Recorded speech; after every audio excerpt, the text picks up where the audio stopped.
자, 예수님은 종종 설교를 하실 때마다 이 비유를 사용해서 말씀하셨습니다.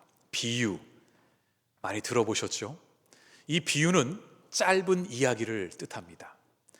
그러니까 예수님께서 어떠한 특정한 주제를 가지고 말씀하실 때에 듣는 사람으로 하여금 좀 더 이해를 쉽게 하기 위해서 비유를 들어서 짧은 예화를 들어서 설명하셨던 것입니다.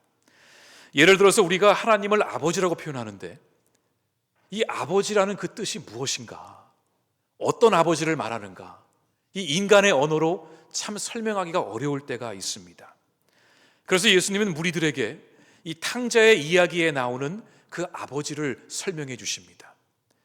아버지를 멀리 떠난 탕자가 자기 멋대로 살다가 다시 집으로 돌아왔는데 그 아들을 혼내지 아니하시고 그 아들을 눈물로 안아주시며 그 아들을 위해 모든 것을 내어주신 그 아버지가, 그 탕자의 아버지가 바로 우리의 하나님이시다. 이런 식으로 이 비유를 섞어서 예수님은 설교를 종종 하셨습니다. 오늘 본문 말씀에서 예수님은 이 수많은 무리들에게 이 포도밭 주인에 대한 비유를 말씀하십니다. 문자 그대로 포도밭 주인의 이야기입니다. 이 이야기를 들은 무리들은 어떤 생각을 했을까요? 그리고 예수님께서 이 비유를 말씀하신 목적이 무엇이었을까요?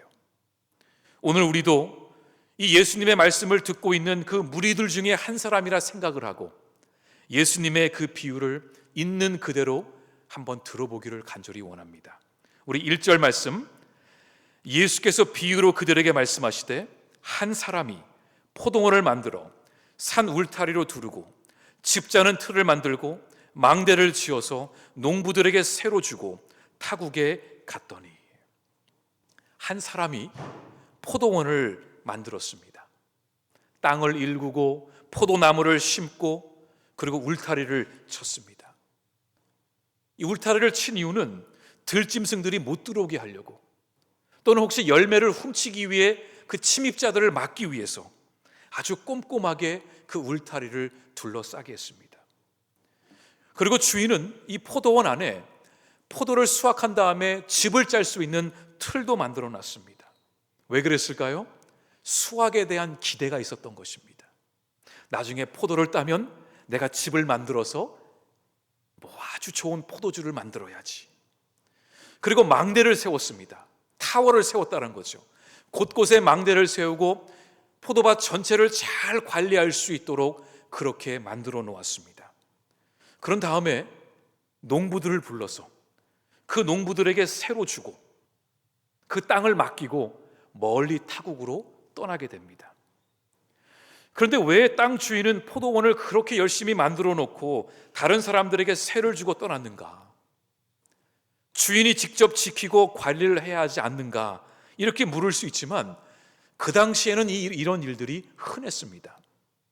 예수님 당시에 갈릴리 지역은 농사를 짓는 사람들이 많이 있었습니다. 그러니까 갈릴리 지역은 부자들이 사는 동네라기보다는 평민들, 하루하루 일하고 먹고 사는 사람들이 많이 살았던 지역이었습니다. 그런데 그 땅들을 갖고 있는 주인들은 현지인들이 아니라 외국인들이 많았습니다. 그래서 외국인들은 그 갈릴리에 있는 땅을 직접 경작하지 않고 현지인들에게 땅을 무료로 빌려준 다음에 그 대가로 그 밭에서 나오는 소득의 일부를 새로 챙겨갔습니다. 적어도 이렇게 포도원을 정성을 들여서 만들어 놓고 떠나는 주인의 마음속에는 좋은 열매를 거둘 것이라는 기대감으로 포도원을 만들고 그 농부들에게 다 맡기고 떠났을 것입니다. 그리고 주인은 인내를 가지고 기다려야 했습니다. 자, 한참의 시간이 흘렀습니다. 오늘 본문 2절에 보니까 때가 이르매라고 나옵니다. 드디어 첫 수확을 하는 때가 찾아온 것입니다. 2절 말씀을 보면 때가 이르매 농부들에게 포도원 소출 얼마를 받으려고 한 종을 보내니 그럽니다. 자, 보통 그 팔레스타인 지역에서 포도를 수확하는 시간은 나무를 심은 뒤에 한 4년 정도의 시간이 걸렸습니다. 특별히 유대인들의 관습에 따르면 그 레위기의 율법에 따라서 과일나무를 심으면 처음 3년은 부정하다 여기고 그 열매를 먹지 않았습니다. 4년째의 수확을 거두면 첫 열매는 여호와 하나님께 온전히 드렸습니다. 그리고 5년째에 수확을 하면 그것은 온전히 땅 주인이 가져갔던 것입니다. 우리 레위기 말씀 한번 살펴보겠습니다. 19장 23절에서 25절을 보면 노란 글씨만 보겠습니다.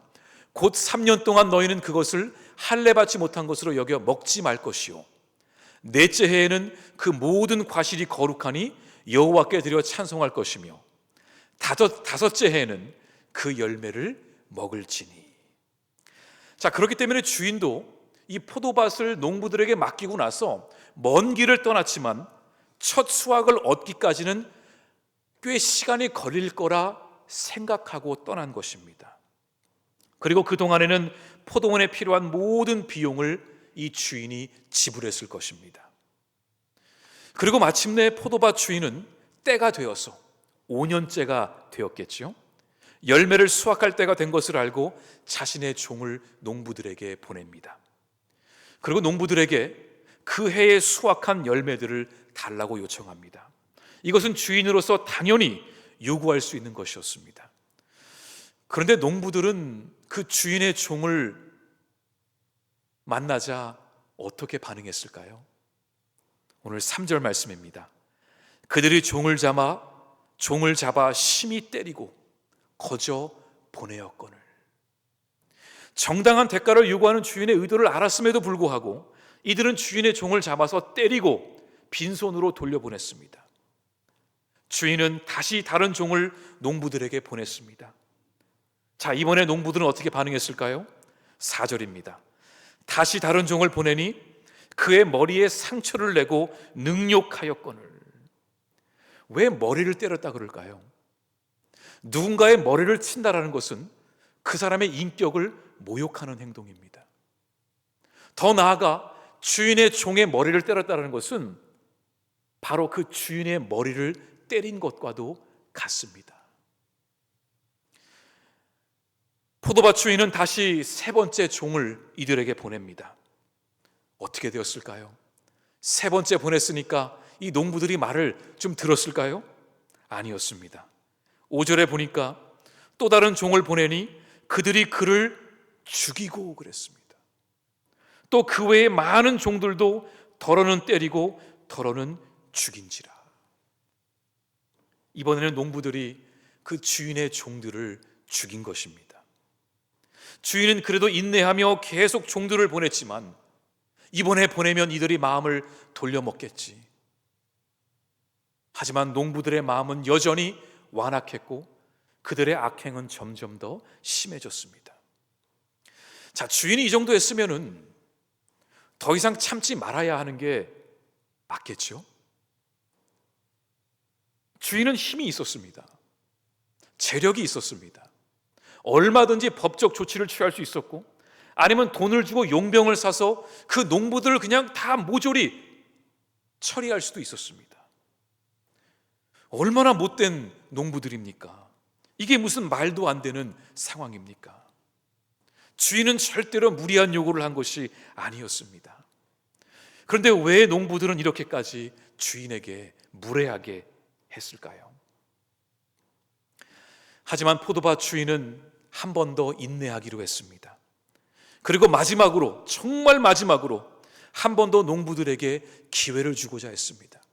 그리고 자신이 제일로 사랑하는 아들을 그 농부들에게 보냅니다. 아들을 보내면 이들이 나를 존중해 주겠지.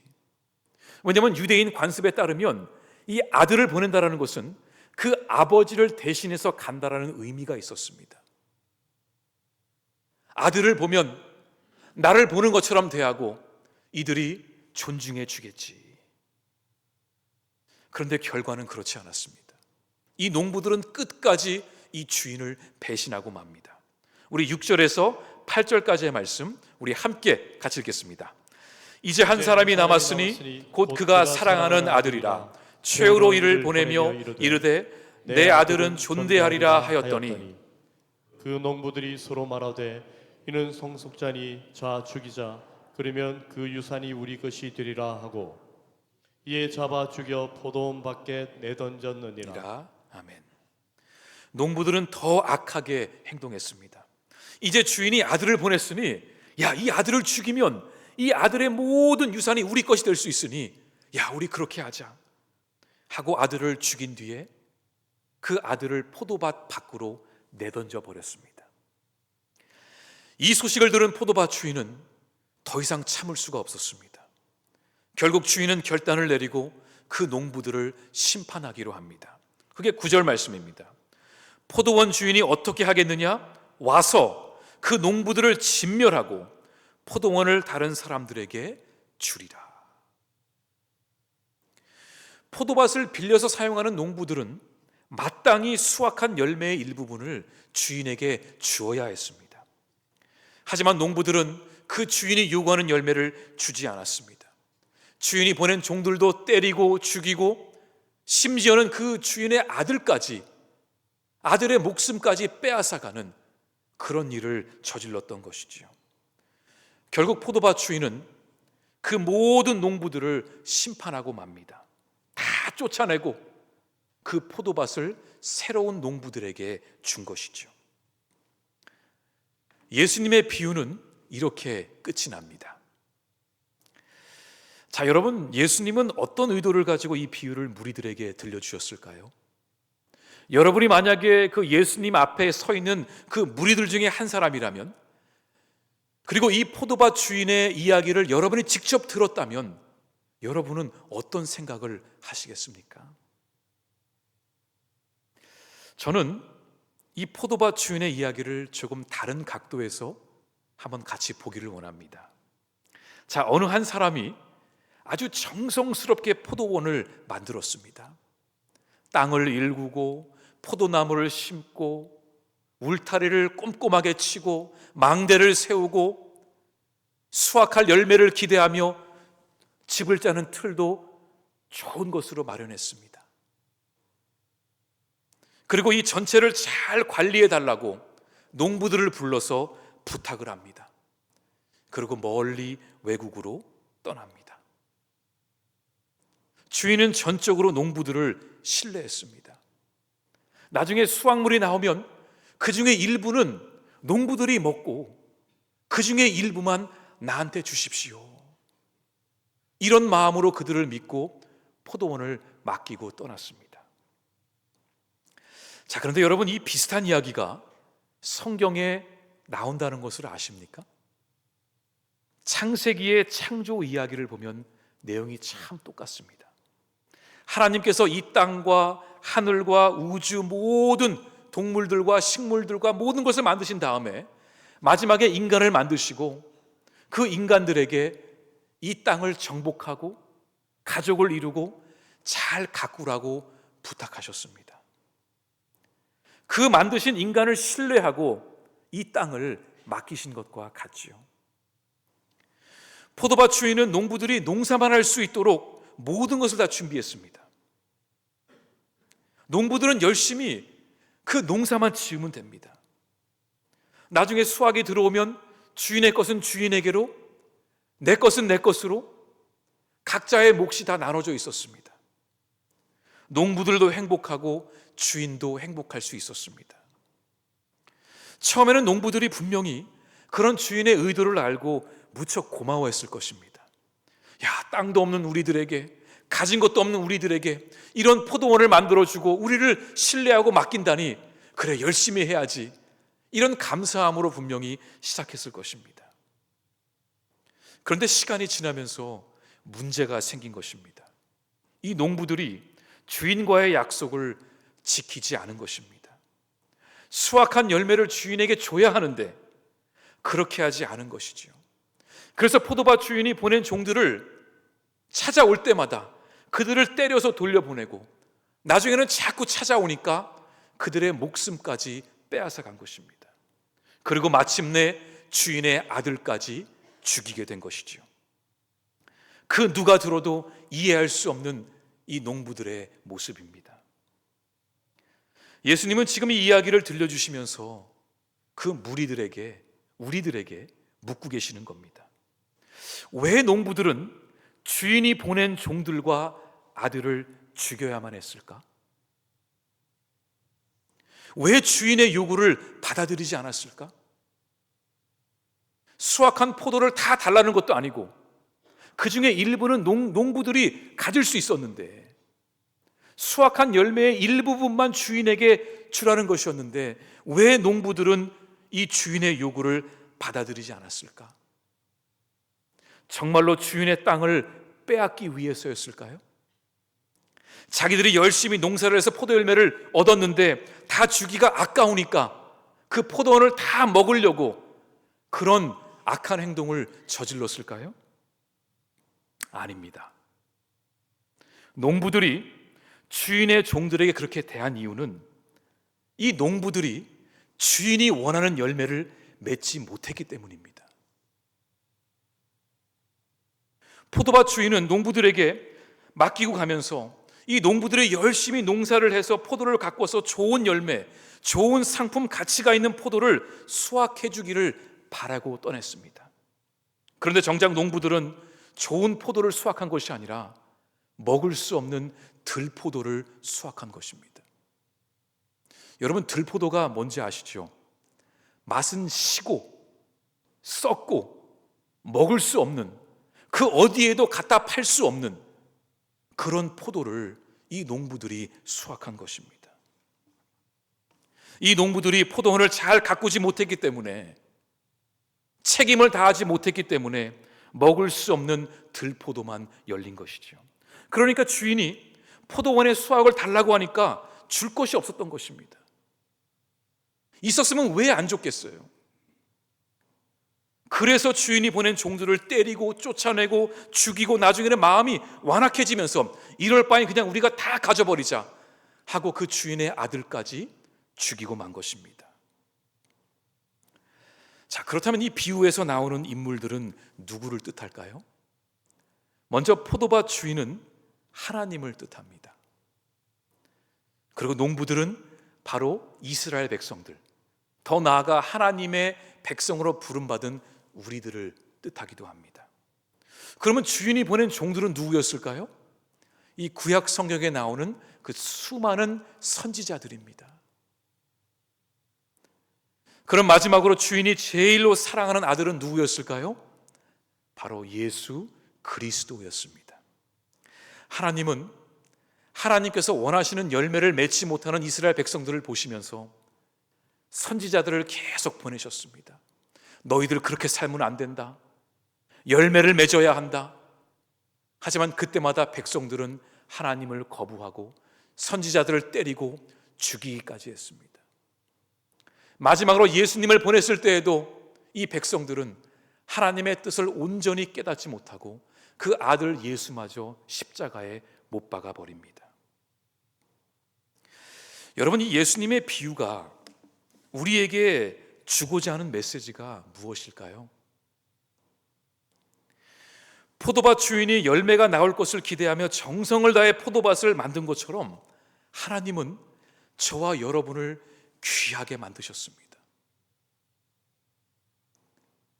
이 자리에 있는 여러분은 정말 존귀한 인생을 가진 분들이세요. 하나님의 귀한 작품들입니다. 하찮은 인생은 없습니다. 귀하지 않은 인생도 없습니다. 하나님이 만드신 피조물이기 때문에 그 인생 하나하나가 다 하나님께는 너무나 귀한 그 포도원처럼 그런 인생이라는 것이지요. 하나님께서 아들 예수님을 이 땅에 보내시기까지 그 정도로 우리를 사랑하사 우리에게 새로운 생명을 주신 것입니다. 그렇게 하나님은 우리에게 귀하다 여기시며 우리에게 기대하시는 것이 있습니다.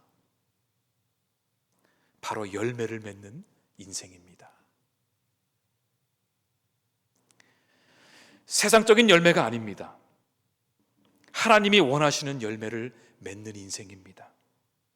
하나님이 우리를 보실 때에 딱 두 종류의 사람밖에 없습니다. 하나는 하나님이 원하시는 열매를 맺는 인생, 두 번째는 아무런 열매를 맺지 못하는 인생입니다. 그러면 하나님은 우리에게 어떤 열매를 맺기를 원하실까요? 그 답이 갈라디아서 5장 22절에 나옵니다. 바로 성령의 9가지 열매입니다. 오직 성령의 열매는 사랑과 희락과 화평과 오래 참음과 자비와 양선과 충성과 온유와 절제니 이 같은 것을 금지할 법이 없느니라. 이 9가지 열매들을 보면은 사랑, 기쁨, 평화, 오래 참음, 자비, 착함, 성실, 온유, 절제, 이 9가지가 하나님이 우리에게 원하시는 성령의 열매라는 것입니다. 우리 PPT 한 번만 계속 좀 띄워주시겠어요? 자, 제가 이 열매들의 특징을 간략하게 제가 말씀을 드릴게요. 자, 사랑은 하나님과 이웃을 사랑하는 것입니다. 우리가 알고 있는 거죠. 기쁨은 우리가 모든 상황 속에서 기뻐할 수 있는 겁니다. 어떠한 인생의 그 상황 속에 처할지라도 내가 기뻐할 수 있는 겁니다. 세 번째는 평화입니다. 마음속에 늘 평강이 있습니다. 내 마음을 누르는 그 무거운 짐에서 해방되어 내가 평강을 누리는 거죠. 네 번째는 오래 참음입니다. 자신에 대해서 남에 대해서 함부로 판단하지 않습니다. 다른 사람의 연약함을 인정하고 기다릴 줄 압니다. 기다리는 지혜가 있다라는 거죠. 다섯 번째는 자비입니다. 다른 사람을 도와줄 때에 그 즐거움을 아는 사람입니다. 다른 사람의 그 기쁨, 아픔을 함께 나누는 사람, 그게 자비입니다. 여섯 번째는 착함입니다. 악함을 품지 않습니다. 다른 사람을 존중합니다. 일곱 번째 성실은 사람들이 보든지 안 보든지 늘 같은 마음으로 행동합니다. 약속을 성실하게 지키는 사람이죠. 여덟 번째 온유는 너그러운 마음, 화를 내지 않습니다. 아홉 번째 절제, 자기의 감정을 조절할 줄 압니다. 나쁜 감정이 올라와도 그것을 누르고 좋은 감정으로 표현할 줄 압니다. 여러분, 얼마나 좋은 열매들입니까? 이제 내려주셔야 됩니다. 하나님은 우리가 이런 성령의 열매들을 우리의 삶 가운데 맺기를 원하세요. 이 9가지의 열매를 다 갖고 계신 분이 바로 예수님이셨어요. 예수님을 닮아간다는 것은 이 9가지의 열매들을 내가 내 삶 속에 하나씩 하나씩 맺어가는 것입니다. 내가 원하는 열매를 맺으면 안 됩니다. 들포도를 맺는 인생이 되어서도 안 됩니다. 우리는 하나님의 포도밭을 가꾸는 농부들로서 주인의 뜻대로 주인이 원하시는 합당한 그 열매를 맺어야 하는 것이죠. 자, 그런데 이 성령의 9가지 열매들을 맺어야 한다고 하니까 이 마음에 부담이 찾아옵니다. 내가 이 나이에 무슨 그런 열매를 맺을 수 있냐고. 내가 지금까지 살아온 게 이 모양 이 모습인데. 근데 여러분, 그렇지 않습니다. 우리가 이 9가지의 열매를 맺을 수 있는 방법이 있습니다. 요한복음 15장 5절에 보면 예수님께서 나는 포도나무요 너희는 가지라. 그가 내 안에 내가 그 안에 거하면 사람이 열매를 많이 맺나니 나를 떠나서는 너희가 아무것도 할 수 없음이라. 예수님 곁에 붙어 있을 때에 우리는 참 포도 열매를 맺을 수 있는 겁니다. 우리의 인생도 마찬가지죠. 예수님께 붙어 있을 때에 하나님이 원하시는 열매를 맺을 수 있습니다. 아무리 힘들고 어려워도 주님 곁에 끝까지 붙들려 있으면 우리는 이 열매들을 맺는 인생을 살아갈 수 있습니다. 왜 우리가 교회에 나와야 할까요? 하나님이 원하시는 것이 성령의 열매들이라면 우리가 교회에 와서 무엇을 하기를 원하실까요? 교회는 여러 가지 성령의 옷들을 입어보는 곳입니다. 여러분, 그렇게 이해하시면 됩니다. 한 번도 사랑해보지 못한 사람이 교회에 와서 예수님 때문에 사랑이라는 옷을 입어봅니다. 고마워, 이 말도 한 번도 못하는 사람이 교회에 와서 예수님 때문에 그 말을 해보기 시작합니다.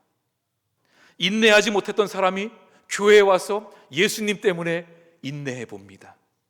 성실하지 못했던 사람이 교회에 와서 예수님 때문에 약속을 지키고 한결같은 마음으로 살아가려고 노력해 봅니다.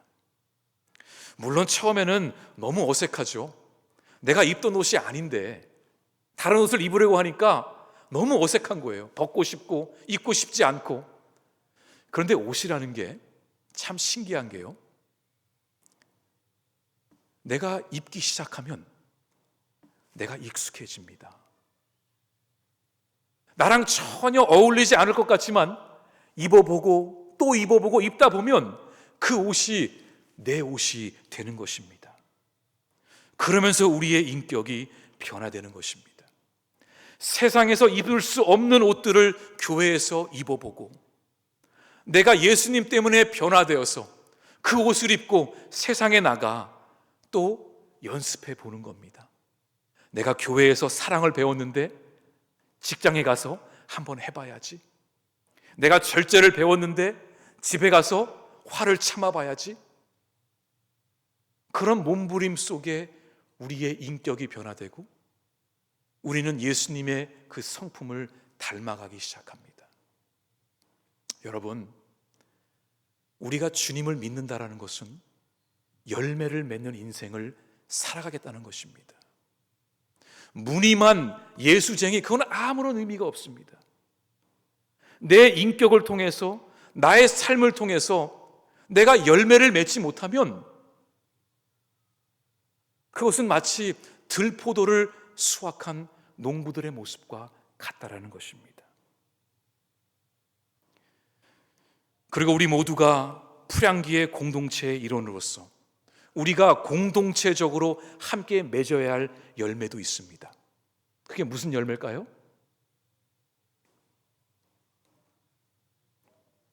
자, 힌트를 드렸잖아요. 제가 하나됨 크게 제가 써놨잖아요. 이게 우리가 함께 맺어야 할 열매입니다. 우리 힘으로 할 수 없습니다. 나와 너가 너무나 다른데 무슨 하나가 되냐고 할 수 있지만 예수님 때문에 우리가 하나됨을 노력해 보는 것입니다. 그렇게 하나 되자 외치고 조금씩 해보다 보면 우리는 그 열매를 맺어갈 것입니다. 사랑하는 성도 여러분, 여러분의 삶 가운데, 여러분의 가정 가운데 하나님이 기뻐하시는 그 풍성한 열매들이 맺혀지기를 간절히 주님의 이름으로 축원합니다. 같이 기도하겠습니다. 시간 우리 말씀을 붙들며 함께 결단의 기도 드리겠습니다. 하나님, 우리의 삶 가운데 성령의 열매들을 맺게 하여 주시옵소서. 참 포도나무가 되시는 주님 곁에 함께 동행하며 주님이 원하시는 열매를 맺기를 간절히 원합니다. 성령의 9가지 열매가 우리가 사모하는 열매들이 되게 하시고 우리가 교회에서, 가정에서, 일터에서 그 열매들을 하나씩 맺어갈 수 있는 그런 믿음의 사람들이 되게 하여 주시옵소서. 우리 이 시간 말씀을 붙들며 함께 결단하며 기도하겠습니다. 하나님, 우리의 삶 가운데 열매 맺음이 있게 하여 주시옵소서.